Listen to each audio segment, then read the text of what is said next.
we start to look at the layers of the sun. Okay, we're going to start in the core. Okay, consisting mostly of hydrogen helium ions in a plasma state, more than 100 times as dense as water. This is very, very dense and very, very hot. Hottest place in the solar system at around 15 million degrees Celsius.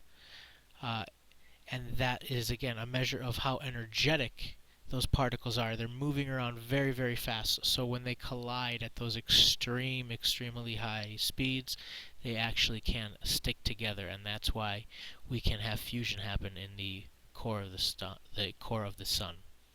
Outside of that area, we get into the radioactive zone. With the radioactive zone, okay, again, it's a plasma state, kind of a transition place as we move out of the core and we start to work towards our convection zone with that. Getting temperatures again ranging from around 8 million degrees near the core, and as we move further out there, around 2 million degrees as we get closer to the convection zone.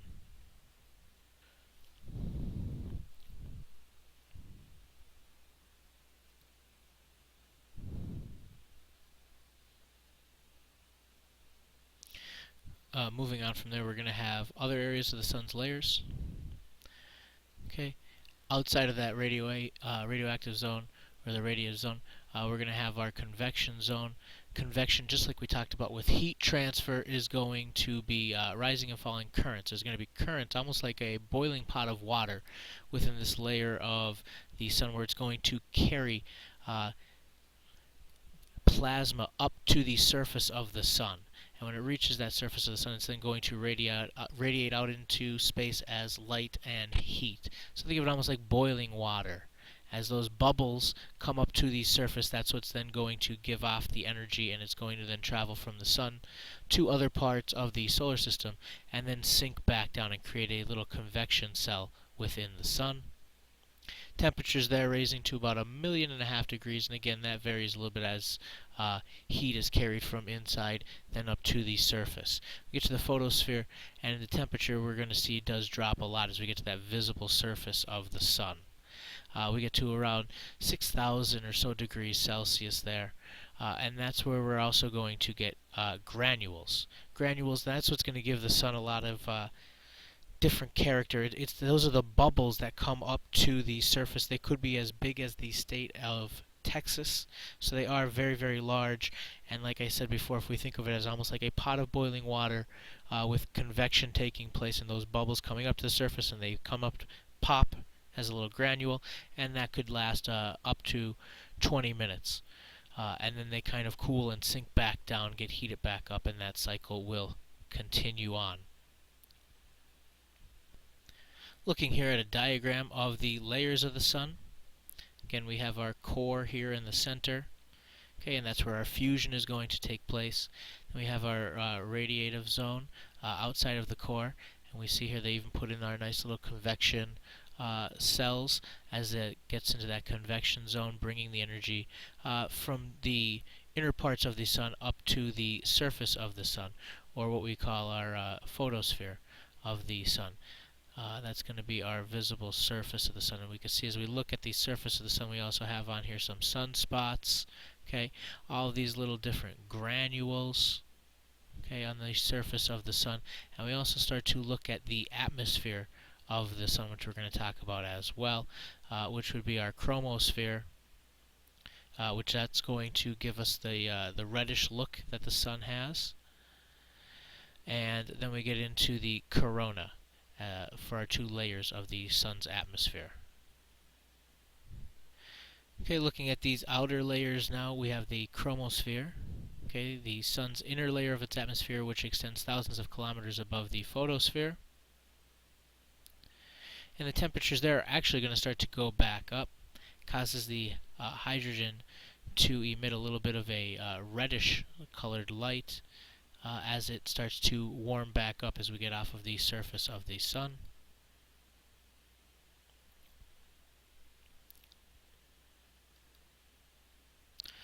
We're also going to look for some of the other features of the sun, some solar prominences. These are going to be the dense clouds of materials that are suspended above the surface of the sun by magnetic fields. So what I have here is a video showing an example of some of those solar prominences coming off, almost like a solar flare as it starts to shoot off of the surface of the sun. These are almost like magnetic field lines that get crossed, and the sun then ejects them out into space.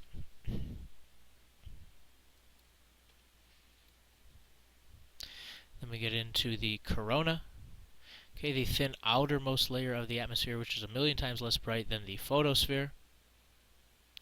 Okay, and temperatures actually increase, which is very, very odd as we get up into those higher layers of the sun's atmosphere. It gets back into the millions of degrees.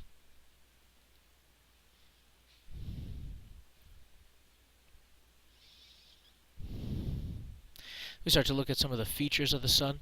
We talked about sunspots, and I showed some examples of those. Okay, they can range in size and in how long they are on the sun for. Okay, they can be very, very large as well. They can go from anywhere from a few months to only lasting a few hours.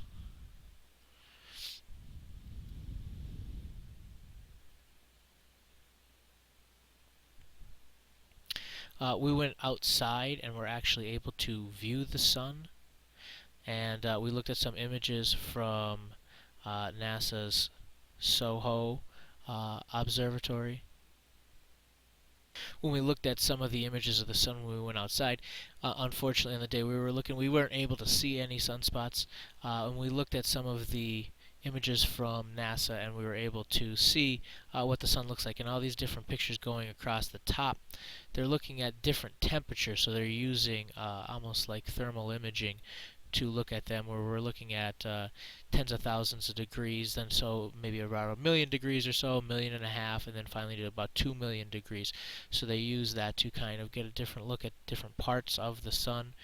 Down here we're looking for sunspots, as we can see for the day that we're looking at today, April 30th. Not very, very active in terms of sunspots. And then we look at right here images for like coronal mass ejections. And CMEs, harmful particles coming out of the sun, or ejections coming out of the sun. As we go back to our notes, we're going to finish off this section looking at the solar wind and magnetic storms.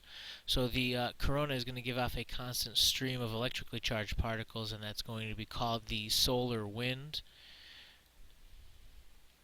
It's mostly made up of protons and electrons that are emitted from the sun.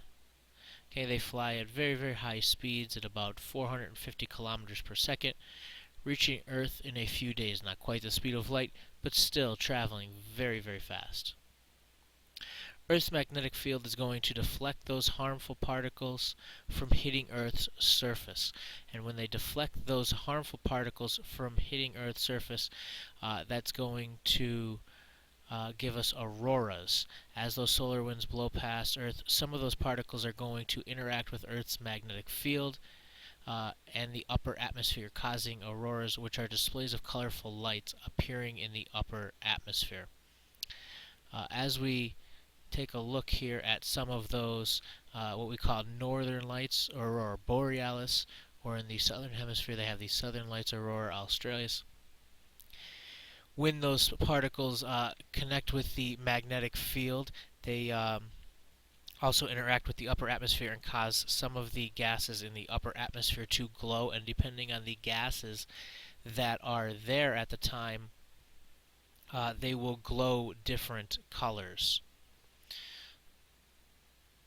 So we can see here some of the different colors that they can glow, and they make different shapes in the night sky. And that's again with the interaction of the solar wind and Earth's magnetic field. And that Earth's magnetic field is generated from the inner and outer core of Earth spinning inside the Earth, and it gives off that magnetic field. And Earth is very, very lucky that we have a strong magnetic field, stronger than an average planet our size, um, which gives us a little bit more protection from this solar wind. We look to a planet like Mars that does not have as strong of a magnetic field, and its atmosphere keeps getting stripped away by the solar wind because it doesn't have a strong enough magnetic field to protect itself from the sun and that harmful solar wind. That pretty much brings us to the end of our section here talking about the sun and what's going to be our quiz. If you have any questions, feel free to stop by in class and ask.